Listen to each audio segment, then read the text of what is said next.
ಇಷ್ಟೊತ್ತು ನಮಗೆ ಒಂದು ಸಂಗೀತ ಗಾಯನ ಕಾರ್ಯಕ್ರಮ ಮಾಡಲು ನೀವೊಂದು ಅವಕಾಶ ಮಾಡಿಕೊಟ್ಟಿದ್ದೀರಾ.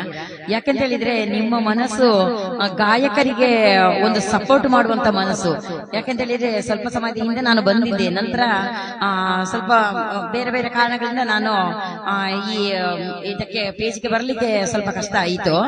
ಡ್ಯೂಟಿ ಮಾಡ್ತಾ ಇದ್ದೇನೆ. ಮತ್ತೆ ಸರ್ ನನ್ನ ಫಿಲ್ಮ್ ಕೂಡ ಆಗ್ತಾ ಉಂಟು ಸರ್, 5 ಸ್ಟಾರ್ ಅಂತ ಹೇಳಿ. ಅದರಲ್ಲಿ ನನಗೆ ಒಂದು ಆಸೆ ಇದೆ. ಯಾಕಂತ ಹೇಳಿದ್ರೆ ಮೈಸೂರು ನಮ್ಮ ಶಾಂತಕುಮಾರ್ ಸರ್ ಅನ್ನೊಂದು ಗಾಯನಕ್ಕೆ ಸೇರಿಸಬೇಕು, ಹಾಡಿಸ್ಬೇಕು ಅಂತ ಹೇಳಿ, ಹಿನ್ನೆಲೆ ಗಾಯಕರಾಗಿ ಹಾಡಿಸ್ಬೇಕು ಅಂತ ಹೇಳಿ ನನ್ನ ಪ್ರೊಡ್ಯೂಸರ್ ಹೇಳಿ ಒಂದು ಅವಕಾಶ ಅವರಿಗೆ ಮಾಡಿಕೊಡ್ತೇನೆ. ಅದೇ ರೀತಿ ನೀವು ನನ್ನಂತ ಒಂದು ಪುಟ್ಟ ಕಲಾವಿದೆ ನಾನು. ಯಾಕಂತ ಹೇಳಿದ್ರೆ ಚಿತ್ರಗೀತೆಯಲ್ಲಿ ನಾನು ಏನು ಪರಿಣತಾಳು ಅಲ್ಲ.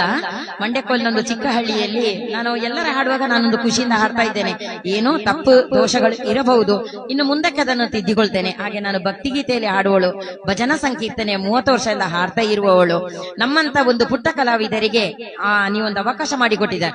ಇನ್ನಷ್ಟು ನಿಮ್ಮ ಪೇಜು ಇನ್ನು ಮುಂದಕ್ಕೆ ಒಳ್ಳೆಯದು, ಉತ್ತರೋತ್ತರ ಅಭಿವೃದ್ಧಿಯನ್ನು ಹೊಂದಲಿ ಸರ್. ನಾನು ನಂಬುವಂತ ಎಲ್ಲ ಕೊರಗಜ್ಜ ದೈವ ದೇವರುಗಳಲ್ಲಿ ಮತ್ತೊಮ್ಮೆ ಮಗದೊಮ್ಮೆ ನಿಮಗೆ ವಂದನೆಯನ್ನು ಸಲ್ಲಿಸ್ತಾ ಇದ್ದೇನೆ. ಅದೇ ರೀತಿ ನನ್ನ ಮಾತಿಗೆ ಹೋಗೊಟ್ಟು ಅಷ್ಟು ದೂರದಿಂದ ಪಾಪ 12 ಗಂಟೆಗೆ ಹೊರಟಿದ್ದಾರೆ ಮನೆಯಿಂದ. ಇವರು ಯಾವುದೇ ಪೇಜಿಗೆ ಹೋಗುವವರಲ್ಲ, ಆದರೆ ಒಂದು ಸಾಯಿ ಮೆಲೋಡಿಸಿಗೆ ಬರಬೇಕು ಅಂತ ಹೇಳಿ ನಾನು ಕೇಳಿಕೊಂಡ ಮೇರೆಗೆ ಇವರೇ ಖುಷಿಯಿಂದ ಹೊರಟರು. ನಿಮಗೆ ಕೂಡ ಮತ್ತೊಮ್ಮೆ ಮಗದೊಮ್ಮೆ ನಾನು ವಂದಿಸ್ತಾ ಇದ್ದೇನೆ ಸರ್. ನಮ್ಮಂತಹ ಕಲಾವಿದರಿಗೆ ಮತ್ತೊಮ್ಮೆ ನೀವು ಪ್ರೋತ್ಸಾಹವನ್ನು ನೀಡಿ ವಂದನೆಗಳು. ಧನ್ಯವಾದಗಳು ಮೇಡಮ್. ಬಹಳ ಒಂದು ಸುಂದರವಾಗಿ ನಿಮ್ಮ ಮನದಾಳದ ಮಾತುಗಳನ್ನು ಹಂಚಿಕೊಂಡಿದ್ರಿ. ಧನ್ಯವಾದಗಳು ಸರ್. ನಿಮಗೆ ಏನಾದ್ರು ತುಂಬಾ ಒಳ್ಳೆ ಅಭಿಮಾನ ಇದೆ, ತುಂಬಾ ಕಲೆ ಬಗ್ಗೆ ಬೆಲೆ ಕೊಡ್ತಾರೆ ಇವರು. ಒಂದ್ಸರಿ ಬನ್ನಿ ಅಂತ ಕೇಳಿದ್ರು, ಅದಕ್ಕೆ ಆಯ್ತು ನೋಡೋಣ ಅಂತ ಬಂದೆ. ಆಮೇಲೆ ನೋಡಿದೆ, ನಿಮ್ಮ ಖುಷಿ ಆಯ್ತು, ನಿಮ್ಮ ಚಟುವಟಿಕೆ, ಆಮೇಲೆ ನೀವು ಆಧರಿಸಿದ್ದು, ಆಮೇಲೆ ಸೌಂಡ್ ಸಿಸ್ಟಮ್ ಕೂಡ ತುಂಬಾ ಚೆನ್ನಾಗಿದೆ. ಸೌಂಡ್ ಸಿಸ್ಟಮ್ ಏನೋ ಚೆನ್ನಾಗಿಲ್ಲ ಅಂದ್ರೆ ಇಷ್ಟು ಹಾಡಾಡಕ್ ಆಗ್ತಾ ಇರ್ಲಿಲ್ಲ. ಮೇನ್ ಏನೇ ಒಂದು ಕಲೆಗೆ ಸೌಂಡೇ ಮುಖ್ಯ. ಆ ಶ್ರುತಿ, ರಾಗ, ತಾಳ ಎಲ್ಲ ಅದು ಹೆಂಗೆ ಕಲೆ ಹಾಡುಗಾರಿಗೆ ಮುಖ್ಯನೋ, ತಂದೆ ತಾಯಿ ಇದ್ದಂಗೆ ಹಂಗೆ ನಾವೆಷ್ಟೇ ಆಡ್ಬೇಕು ಅಂದ್ರೆ ಸೌಂಡ್ ಸಿಸ್ಟಮ್ ಮುಖ್ಯ, ಅದು ಮೇನ್ ಬೇಕು.